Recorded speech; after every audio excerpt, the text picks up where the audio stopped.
I want to change directions a little bit and talk about the pandemic and the response that we've had to pandemic and maybe what may happen in the future.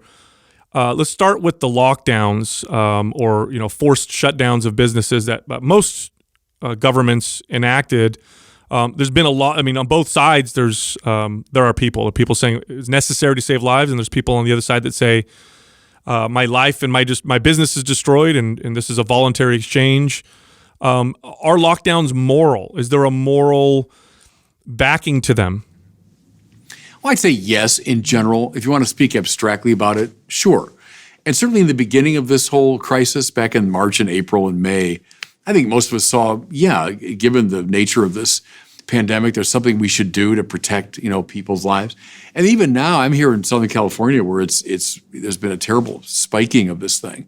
So yeah, I understand that. And in certainly the opening months, the church was very cooperative with the government and saying, we should keep our people safe.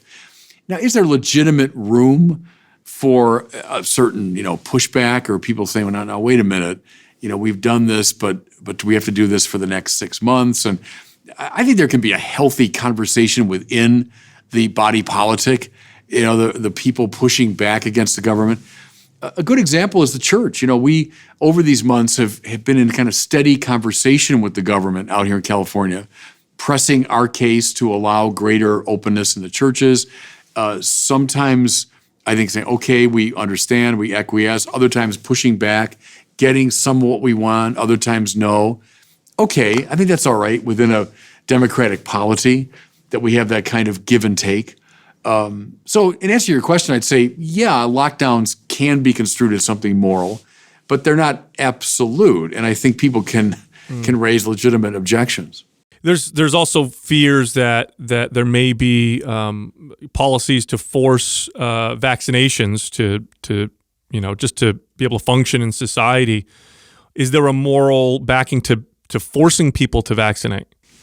Well, I suppose we have to look at what's on the ground. My instinct is against that. I think when the government starts imposing things on people, it tends to be a bad idea and tends to awaken resistance. I think where we are now, that most people are very open to receiving the vaccination when it becomes available. I think for the moment, we're probably okay with that. My instinct is against governmental impositions, but I suppose like in an extreme emergency, the government could legitimately do something like that. But we're getting a little bit too out of my field there. I wouldn't want to be pontificating much further about that. Sure, no problem.